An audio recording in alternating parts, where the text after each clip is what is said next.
Hello बच्चों। तो आप मेरे बच्चों ध्यान से सुनना। आ चुका है last chapter, dissolution of partnership. क्या नहीं, डिसोल्यूशन ऑफ पार्टनरशिप फर्म। याद आई मेरी बात? एक बार रिवाइज कर लें। बताया था डिसोल्यूशन दो तरीके का होता है। जब एक होता है डिसोल्यूशन ऑफ पार्टनरशिप और एक होता है डिसोल्यूशन ऑफ पार्टनरशिप फर्म। तो आपने जो एडमिशन पढ़ा, रिटायरमेंट पढ़ा, करेक्ट, फंडामेंटल्स देखा, ये सारा सेक्शन हम लोग किस पे आ गए? डिसोल्यूशन ऑफ पार्टनरशिप, एडमिशन और रिटायरमेंट बेसिकली, करेक्ट। अब बिजनेस बंद करना है, यानी कि आज हम लोग पढ़ने जा रहे हैं डिसोल्यूशन ऑफ पार्टनरशिप। चैप्टर का नाम है, हम लोग ब्रैकेट में जरूर से याद रखेंगे, फर्म। यहां हम लोग किसकी बात करेंगे? Dissolution of partnership firm. यानी कि आप मेरी बात सुनो, आप एक बिजनेस को, एक फर्म को आप आज की तारीख में क्लोज करने जा रहे हैं। मेरी बातें बड़े ध्यान से सुनिए, क्योंकि यहाँ पे जो चीजें आप बनाएंगे ना, ये फ्यूचर में आपको, फ्यूचर में, अभी 12th में नहीं, आगे की पढ़ाई में कंपनीज में भी काम आएगा। ये कंसेप्ट वहां के लिए फाउंडेशन है, जो यहाँ भी है और वहां तो 100% मिलेगा। तो डिसोल्यूशन है क्या? जब हम यहाँ डिसोल्यूशन की बात करते हैं तो we talk about the winding up of the business. अच्छा, इसका मतलब होता है winding up of the business. हम अपने बिजनेस को क्लोज कर रहे हैं। क्या करने जा रहे हैं? बंद करने जा रहे हैं, करेक्ट। अब आप मुझे सोच के बताइए, अगर बिजनेस बंद करने जा रहे हैं तो क्या करेगा आदमी? सोचो, इमेजिन करो। चलो एक बार छोटा सा एग्जाम्पल ले रहा हूं, बुरा मत मानना यार, मतलब सॉरी। सोचो कि मुझे अपना क्लासेस बंद करना हो, वैभव क्लासेस मुझे क्लोज करनी है, भगवान न करे, लेकिन एक एग्जाम्पल ले रहा हूं तुमको समझाने के लिए, ठीक। सोचो, अगर मुझे वैभव क्लासेस बंद करनी है तो मैं क्या करूंगा? कैसे बंद, कैसे क्लोजिंग होगा? बस आऊंगा और ताला लगाऊंगा और ले जा करके लैंडलॉर्ड को चाबियां दे दूंगा, अगर भैया बंद हो गया? नहीं ना। इमेजिन कीजिए कितना बड़ा सेटअप है। क्लासरूम्स है, क्लासरूम्स के अंदर फर्नीचर है, एसी है ना, मेरी लाइबिलिटीज भी होंगी, मेरा स्टाफ भी होगा, मेरे एम्प्लॉइज होंगे। बोलो मानते हो कि नहीं? हाँ जी सर मानते हैं। तो बस क्या करें? बस बंद करें और भाग जाए यहाँ से? हाँ बताओ मुझे, क्या मैं कोई कंपनी हो जिसने फ्रॉड करने के लिए बनाया है काम? नहीं ना। कैसे करेगा एक आदमी dissolution of company, dissolution of firm, dissolution of business, winding up of business? एक आदमी कैसे करेगा? सर वो क्या करेगा? सबसे पहले अपने असेट्स बेचेगा। Very good. मेरे पास जो ये फर्नीचर रखा हुआ है, मेरे पास एसी रखे हुए हैं, पंखे रखे हुए हैं, है ना, ऑफिस में इतना टेबल लगा हुआ है, ये सब मैं क्या करूंगा? सोच के बताओ। सर आप ये सब बेचेंगे? हाँ, या तो मैं बेचूंगा, और अगर कोई चीज बहुत पसंद होगी तो शायद मैं अपने घर लेके चला जाऊंगा। Is it clear? मेरे ये एग्जाम्पल्स और ये 3 लेक्चर में तुम लोग से रिक्वेस्ट है, बहुत ध्यान से पढ़ना और सुनना और साथ में चलना। मैं तुम्हें गारंटी करता हूं, एक क्वेश्चन नहीं फंसेगा, एक नया पॉइंट नहीं मिलेगा। ये 3 लेक्चर ध्यान से सुनो, मैं वादा करता हूं तुमसे। हाँ तो खैर, तो मैं क्या करूंगा? मैं सर सबसे पहले आप क्या करेंगे? सारे अपने असेट्स बेचेंगे। हाँ, और असेट्स बेच करके मेरे पास क्या आएगा? बताओ, सोच के बताओ, क्या आएगा? पैसे आएंगे, और उन पैसे से मैं अपनी लायबिलिटीज को क्या करूंगा? पे ऑफ करूंगा, करेक्ट। हाँ, और अगर कुछ पैसे बच गए तो मैं लेके अपने घर चला जाऊंगा कि नहीं? हाँ, यानी कि आप असेट्स को बेचेंगे और लायबिलिटीज को पे ऑफ करेंगे। ये ऐसे ओरली मुंह जबानी होगा ये। आओ भाई तुम ये ले जाओ 500 रुपए दो, भाई तुम ये ले जाओ 200 रुपए दो, भाई तुम वो पंखा निकाल ले जाओ, भाई वो तुम एसी ले जाओ, ऐसे करेंगे हम लोग? या इसकी बुक कीपिंग होगी, इसकी अकाउंट्स बनेगी। सर ऑब्वियस सी बात है, अकाउंट्स है तो हर चीज़ का हिसाब होगा, करेक्ट। तो इसी चीज़ को सीखने के लिए हम लोग ये चैप्टर पढ़ेंगे। तो इस चैप्टर में आप बिजनेस को वाइंड अप करेंगे और यहाँ पे एकदम नई चीज़ सीखने जा रहे हैं कि winding up of a business में कौन कौन से अकाउंट्स बनाए जाते हैं। बहुत इंपॉर्टेंट है, पुराने किसी चैप्टर से कोई लेना देना नहीं है। सर हाँ बेटा बोलो सर, इसमें NPSR, gaining sacrificing ratio, treatment of goodwill, valuation of goodwill, sir ऐसा कुछ नहीं है, कुछ नहीं है। हाँ कुछ नहीं है। आप बताइए, जब बिजनेस ही आगे नहीं रहेगा तो किस बात का NPSR, किस बात का सैक्रिफाइसिंग गेनिंग, है ना? कौन सा यहाँ पे रिकॉन्स्टिट्यूशन ऑफ पार्टनरशिप हो रही है? क्या यहाँ पे पार्टनरशिप रिकॉन्स्टिट्यूट हो रही है? नहीं सर, या तो बिजनेस ही बंद हो रहा है। तो बस जब बिजनेस ही बंद हो रहा है तो फ्यूचर में कौन सी गुडविल? बोलो, यहाँ तो बस सब कुछ हमें खत्म करना है, सब कुछ क्लोज करना है, सब कुछ वाइंड अप करना है। पक्का? तो चलिए मेरे बच्चों शुरू करते हैं और सीखते हैं कि इस चैप्टर में आपको कौन कौन से अकाउंट बनाने हैं। सुनिए, सबसे पहले सबसे इंपॉर्टेंट काम क्या है? वाइंडिंग अप का तुम बताओ प्रोसीजर, तुम सोच के बताओ, जनरल एकदम बात करो, किताबें छोड़ दो, ठीक है? कोर्ट ने ये कहा, इसको पेमेंट करेंगे, वो सब बातें अभी हटा दो। बस तुम नॉर्मल भाषा में मुझसे बात करो कि अगर बिजनेस लिक्विडेट हो रहा है, अगर बिजनेस वाइंड अप हो रहा है, तो आप सबसे पहला काम क्या करेंगे? सर असेट्स बेचेंगे सर, क्योंकि वहीं से पैसा आने वाला है, पहले पैसे इकट्ठा करेंगे, पहले असेट्स बेचेंगे और लायबिलिटी पे ऑफ करेंगे। एक बात मेरी हमेशा याद रखना, किसी के ईमान का पैसा मार करके हम लोग नहीं भागेंगे, बिजनेस एथिक्स है ये, ठीक है? हर आदमी का पूरा पेमेंट ईमानदारी से करना है। पक्का? तो चलो बेटा शुरू करते हैं। तो सबसे पहले हम लोग अकाउंट बनाएंगे यहाँ पे, पहला अकाउंट जो असेट्स को बेचेगा और लायबिलिटी को पे ऑफ करेगा। इसके लिए हम लोग जो अकाउंट बनाएंगे उसे बोलेंगे रियलाइजेशन अकाउंट। कौन सा अकाउंट है बेटा मेरे? रियलाइजेशन अकाउंट, ठीक है? याद रखना। तो रियलाइजेशन क्या करेगा? असेट्स को बेच के पैसा आएगा, लायबिलिटी को पे ऑफ करेगा। तो असेट्स बेचेंगे तो हमें प्रॉफिट और लॉस होगा, लायबिलिटी को पे ऑफ करेंगे तो हो सकता है पूरी देनी पड़े, हो सकता हो थोड़ा ब्याज जोड़ के देना पड़े, हो सकता हो थोड़ा डिस्काउंट मिल जाए, यानी कि वहाँ पे भी प्रॉफिट और लॉस आएगा। इसीलिए रियलाइजेशन अकाउंट को हम लोग नॉमिनल अकाउंट कहते हैं। और नॉमिनल अकाउंट हमको क्या बताता है? प्रॉफिट और लॉस बताता है। अच्छा, ये मोस्ट इंपॉर्टेंट अकाउंट है और अगले 3 लेक्चर में आपको यही अकाउंट सिखाऊंगा, ठीक है? तो पहला बनेगा रियलाइजेशन अकाउंट, दूसरे नंबर पे पार्टनर्स लोन अकाउंट। अच्छा हाँ जी बेटा, पार्टनर्स लोन अकाउंट बनाया जाएगा और इसमें जरूर से ब्रैकेट में लिख लीजिए, in case of credit balance that is liability. Partners loan account तभी बनेगा जब पार्टनर की क्रेडिट बैलेंस होता है, यानी कि लायबिलिटी से होता है, करेक्ट? मैं बार बार कह रहा हूं, हाथ जोड़ रहा हूं तुम सबसे, मेरे 3 लेक्चर ईमानदारी से पढ़ लो। तुमने फंडामेंटल नहीं पढ़ा, मैं रिवीजन करा रहा हूं, पढ़ लो।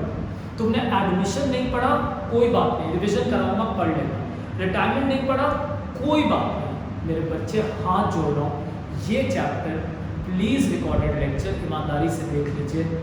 आपको एग्जाम में इस पर क्वेश्चन इस बार मिलेगा, कंफर्म इस चैप्टर से क्वेश्चन आ रहा है, ठीक है? तो आप इसे पढ़ लीजिए, मैं रिक्वेस्ट कर रहा हूँ।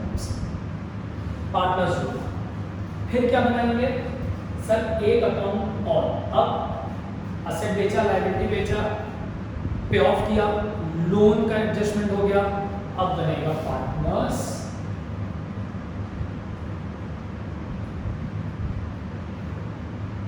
क्या बनेगा, और चौथे नंबर पे बनेगा कैश या बैंक। भाई दोनों अकाउंट तो बनेंगे नहीं, एक अकाउंट बनेगा दोनों में से, ठीक है। किसी क्वेश्चन में कैश है तो कैश अकाउंट बनेगा, किसी क्वेश्चन में बैंक है तो बैंक अकाउंट बनेगा। सर अगर दोनों दिया हुआ है तो एग्जैक्टली बैंक अकाउंट बनेगा, करेक्ट। तो ये 4 अकाउंट बनेंगे। सर हाँ बोलो बोलो बच्चा, सर हाँ सर बैलेंस शीट नहीं बनेगी क्या? हाय राम, मेरा बच्चा असेट्स बेच चुके हो, लायबिलिटी पे ऑफ कर चुके हो, बैलेंसेस है कहाँ जो शीट पे लिखो? और जब बिजनेस ही बंद हो गया, जब कोई चीज फ्यूचर में कैरी ही नहीं होने जा रही, तो किस बात की बैलेंस शीट मेरे बच्चे? अच्छा, तो यानी कि इस चैप्टर में बैलेंस शीट बनेगी ही नहीं। अरे वाह भाई, बोलो तारा, ये तो खुशी की बात हो गई, इस चैप्टर पे बैलेंस शीट ही नहीं बननी सर। अरे वाह सर, तो अब हम क्या करेंगे सर? कुछ नहीं करेंगे, बस ये 4 काम बनाएंगे।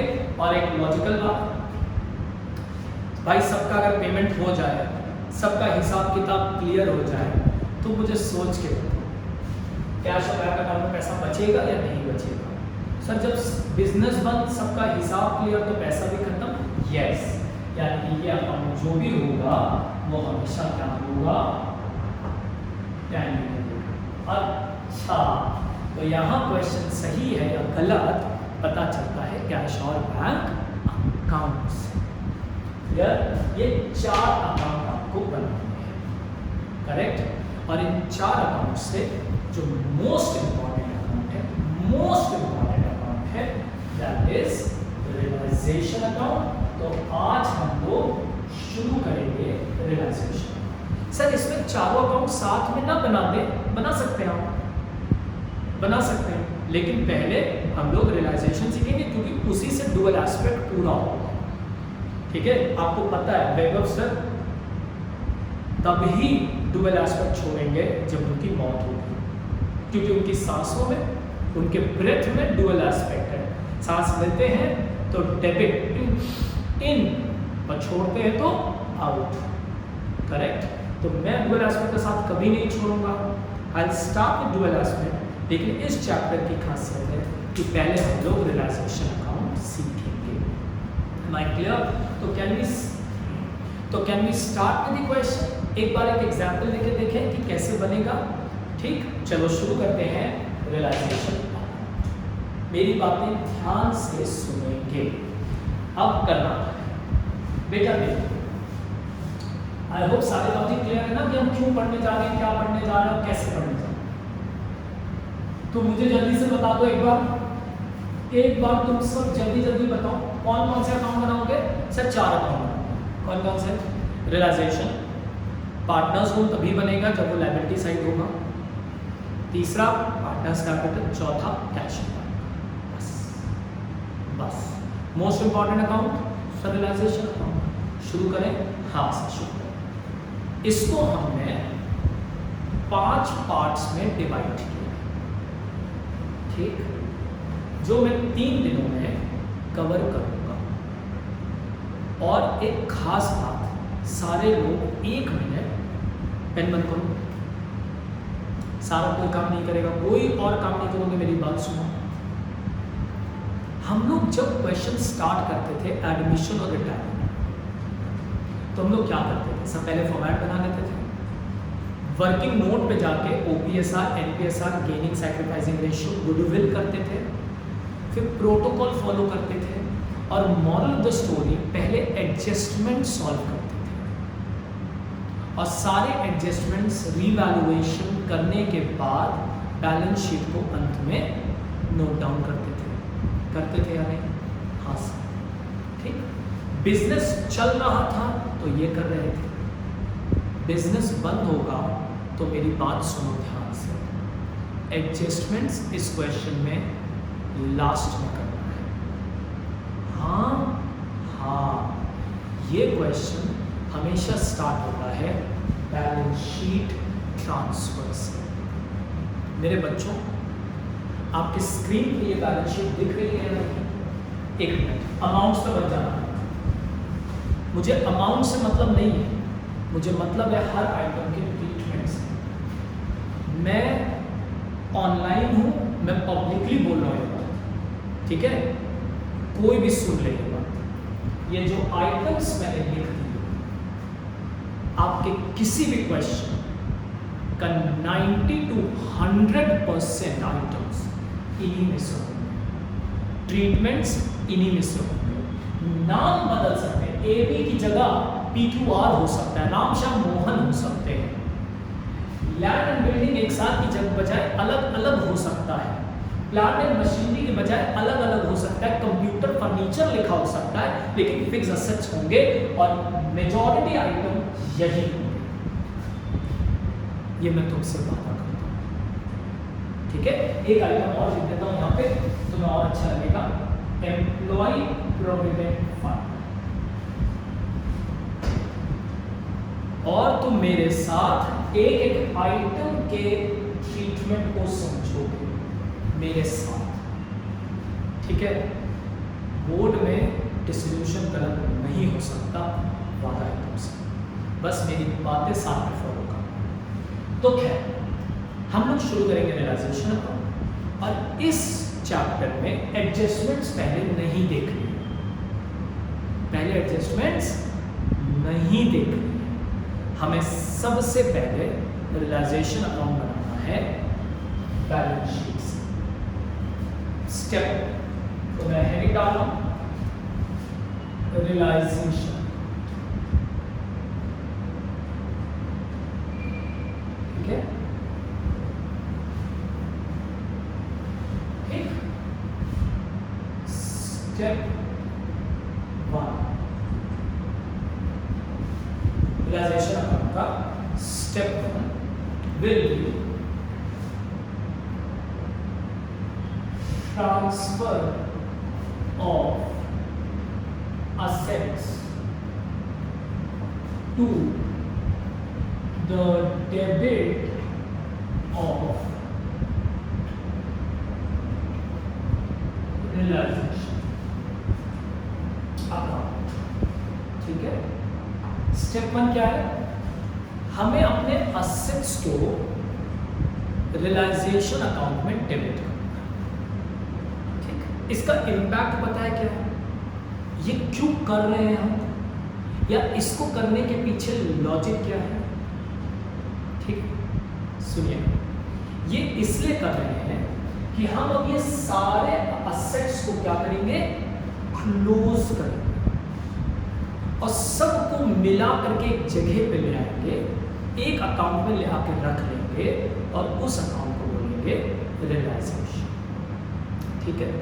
जैसे किसी चीज को बेचना है, खत्म करना है, तो पहले इकट्ठा करके एक जगह लाते हैं ना, फिर वहां से उसको डिस्बर्स करते हैं। वही काम यहाँ कि हम सारे असेट्स को कलेक्ट करके एक अकाउंट में ला रहे हैं। इसका इम्पैक्ट क्या पड़ेगा? ये सारे इंडिविजुअल अकाउंट क्लोज होते जाएंगे and their balances will be transferred to one single account known as realisation. इस चीज को समझा रहा हूं एक बार करके, ठीक? एंट्री भी बताऊंगा, लेजर भी बताऊंगा, कंसेप्ट क्लियर हो जाएगा। ध्यान से देखिए। मान लेते हैं लैंड एंड बिल्डिंग अकाउंट पहला असेट, ठीक? ये एग्जांपल दे रहा हूं, फिर इसको आगे बढ़ाऊंगा। मान लेते हैं लैंड एंड बिल्डिंग एक अकाउंट, ये लीजिए लैंड एंड बिल्डिंग अकाउंट। अब आपने बच्चा यहाँ पे लिखा हुआ है टू बैलेंस प्रॉब्लम, क्योंकि पुराना से बैलेंस को ही होगा। अगर अकाउंट खोलेंगे तो ऐसे लिखेंगे कि नहीं लिखेंगे? हाँ सर लिखेंगे। मान लेते हैं लैंड एंड बिल्डिंग 5 लाख की।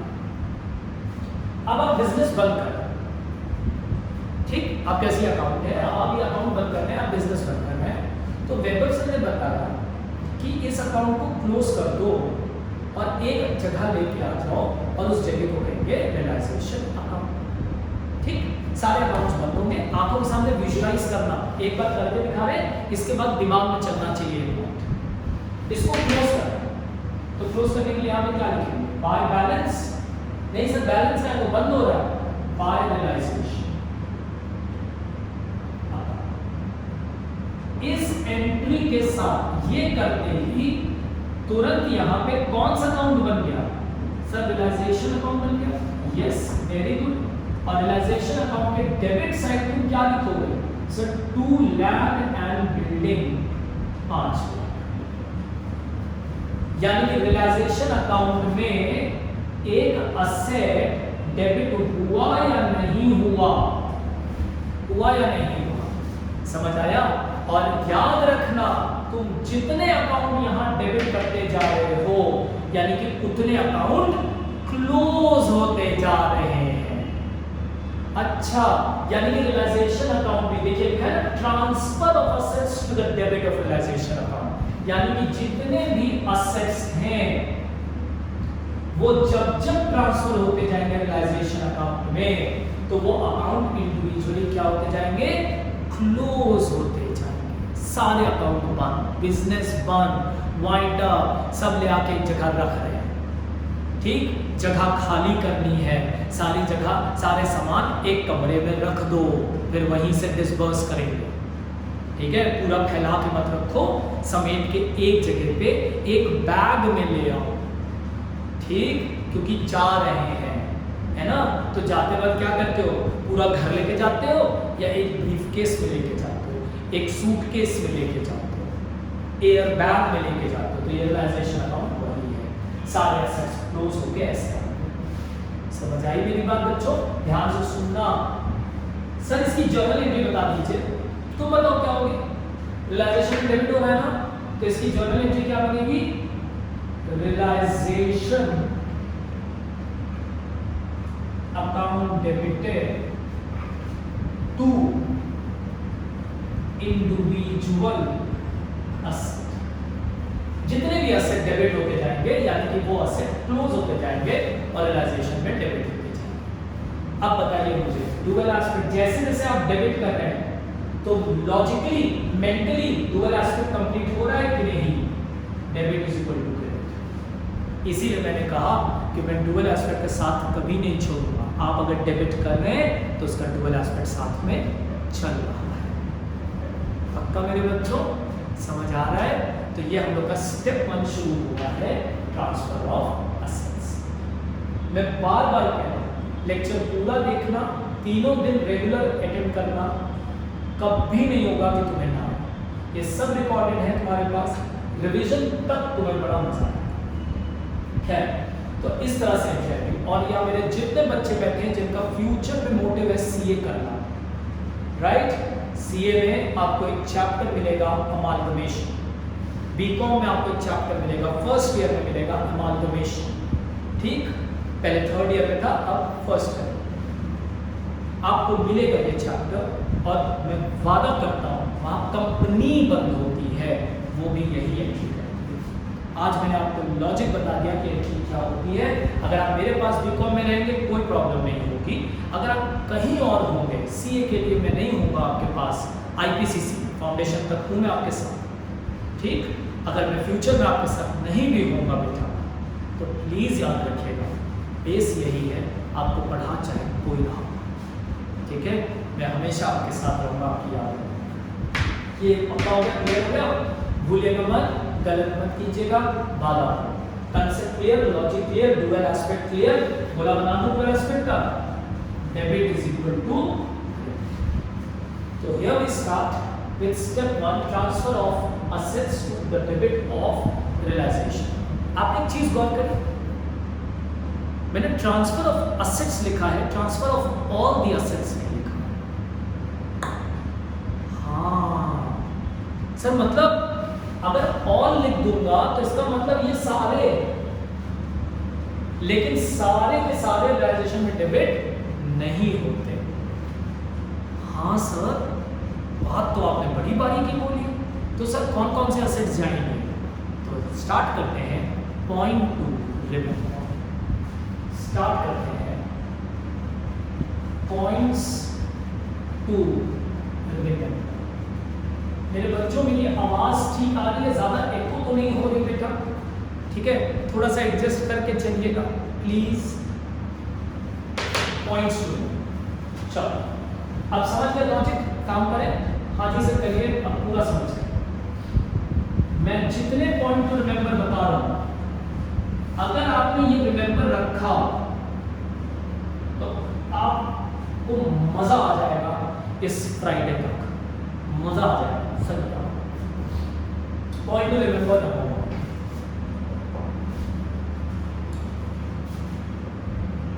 all assets excluding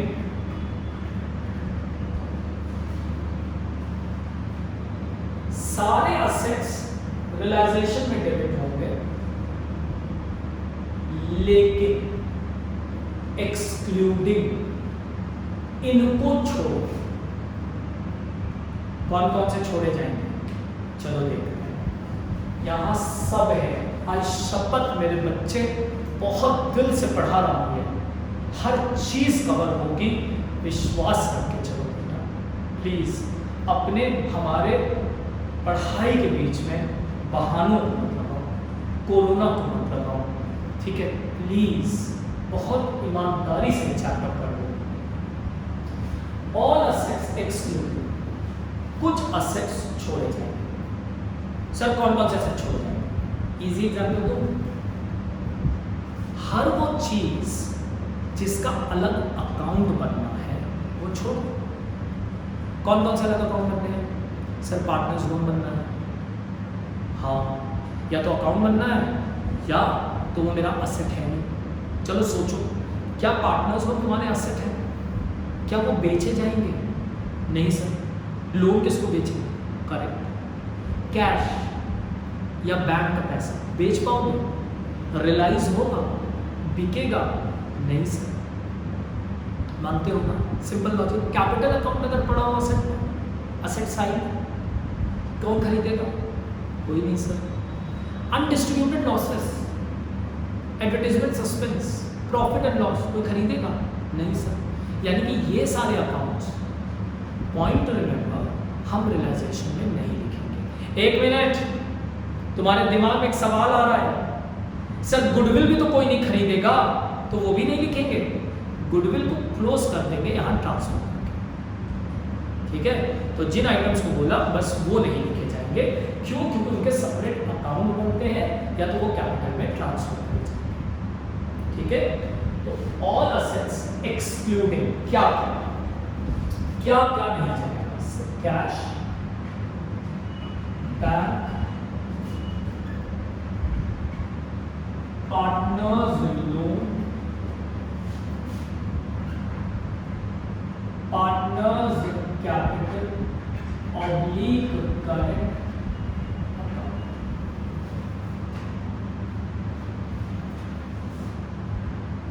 और अनडिस्ट्रीब्यूटेड लॉसेस। किस नाम से? प्रॉफिट एंड लॉस, या एडवर्टाइजमेंट सस्पेंस, या डेफर्ड रेवेन्यू। जानते हो, लिखा नहीं है लेकिन तुम्हें पता है, ठीक है। और ये रिकॉर्डेड है, अगर कोई चीज ऊपर नीचे दिख जाएगी ना, मुझे फोन करके बात कर लेना, क्योंकि तुम मेरे इस लेक्चर को क्रॉस चेक कर सकते हो पूरे साल किसी भी क्वेश्चन को सॉल्व करते वक्त, और तब इतनी कॉन्फिडेंटली बोल रहा हूं तुमसे।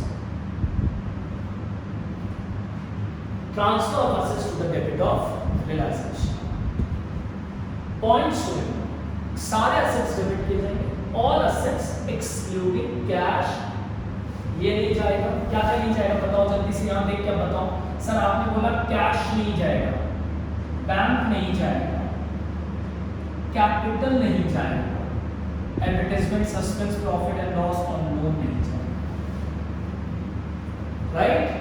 इन आइटम्स को छोड़कर तुम्हें कोई और आइटम दिखेगा, कोई और आइटम दिखेगा, वो रियलाइजेशन अकाउंट में डेबिट किया जाएगा।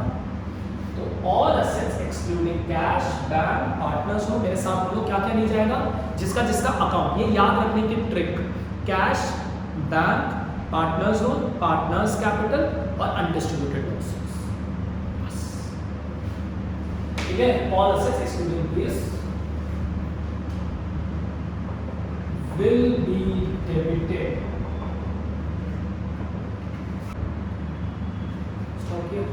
अच्छा सॉरी बच्चों, थोड़ा सा डिस्टर्ब हो गया था, प्लीज नाराज नहीं होंगे। तो all assets excluding cash, bank, partners loan, partners capital, current account, undistributed losses will be debited to the realisation account. सब डेबिट कर दो, हो जाएगा पक्का। पॉइंट नंबर 2, अच्छा यानी कि जिन आइटम्स पे क्रॉस बनाया है इनको छोड़ के सारे आइटम जाएंगे। अच्छा अगला, assets having provision will be debited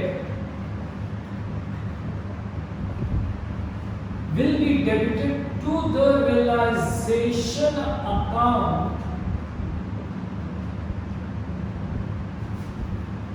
at their gross value, and the provision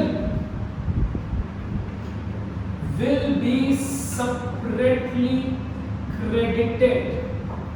अब सुनो ध्यान से, क्या बोला मैं, एग्जाम्पल लो, लो एक एग्जाम्पल लो। डेटर्स, ये पढ़ा ना, लेस प्रोविजन, ऐसे होता है या नहीं, तो ये ट्रीटमेंट इससे मान लेते हैं डेटर्स 1 लाख, प्रोविजन 10,000 का, तो वैल्यू कितनी हुई 90, ऐसे लिखी रहती है बैलेंस शीट। अब आप रियलाइजेशन अकाउंट बनाने के बाद क्या करेंगे, डेटर को डेबिट करेंगे क्योंकि ये असेट है, क्लोज करने के लिए डेबिट किया करना है। यहां पे 90 नहीं लिखेगा कोई, क्योंकि मैंने बोला ना कि आपने असेट अकाउंट को क्लोज करना है। प्रोविजन एक सेपरेट अकाउंट होता है, it is a presentation style कि हम उसे लेस करके दिखाते हैं। Provision is itself an account with a credit balance, इसलिए उसको यहां पे अलग से लिखना है 10,000। असेट तो 1 लाख का है ना, मार्केट में डेटर्स तो 1 लाख के है ना, तो रिलाइज तो 1 लाख रुपए में से होगा ना, प्रोविजन को लेस करके नहीं लिखना। ये जो बात समझ में आई, यही चीजें अंग्रेजी में लिखी है, पढ़ लो। All sorry, assets having provision, asset having provision will be debited to the realization account. Asset will be debited to the realization account. Will be debited to the realization account. समझ में आ रहा है? Debited to the realization account at their gross value. ये होती है, बताया था ना, ये होती है gross value. At their gross value. And the provision will be separately credited. और उससे रिलेटेड जो प्रोविजन है वो अलग से क्रेडिट करो। रीजन आपको पता है कि एक दूसरा अकाउंट है, ये सिर्फ प्रेजेंटेशन। सर समझ, सर ये भी समझ। चलो आगे, चलो। सॉरी बच्चों, बीच में थोड़ा सा कैमरा वो हुआ था, लेकिन हम लेक्चर रोक नहीं सकते, बहुत इंपॉर्टेंट लेक्चर है। अपॉलॉजीज। आ गई बात समझ में? हाँ सर समझ में आ गई। एग्जाम्पल लिख के छोड़ दे रहा हूं, ठीक। तो ये ग्रॉस वैल्यू कहां चली जाएगी? रियलाइजेशन में डेबिट, और ये प्रोविजन कहां चला जाएगा? रियलाइजेशन में अलग से। करेक्ट? हाँ जी सर समझ गए, वेरी गुड। थर्ड, अब अब वो पॉइंट जहां बच्चे गलती करते हैं जो दिमाग में चलता रहता है, सर गुडविल, क्योंकि 2 चैप्टर में लगातार गुडविल पढ़ते चले आ रहे हैं, 2 क्या 3 चैप्टर, एक तो गुडविल के ऊपर अलग से चैप्टर ही होता, तो आपके लिए गुड न्यूज, टेंशन मत लो। सर राइट ऑफ करेंगे क्या? कुछ नहीं करना है, बस क्लोज कर दो, क्योंकि तुम रियलाइजेशन में डेबिट करो या पार्टनर्स कैपिटल में ले जाके डेबिट करो, क्लोज तो वैसे ही होना है, लेकिन इस चैप्टर में आप इसे क्लोज कैपिटल अकाउंट में नहीं, रियलाइजेशन में ही करो, क्योंकि बिजनेस बंद हो रहा है, कंटिन्यू नहीं है, ठीक है, कि परचेज गुडविल नहीं है, ये सब कुछ है ही नहीं, ठीक, सिंपल कंसेप्ट। गुडविल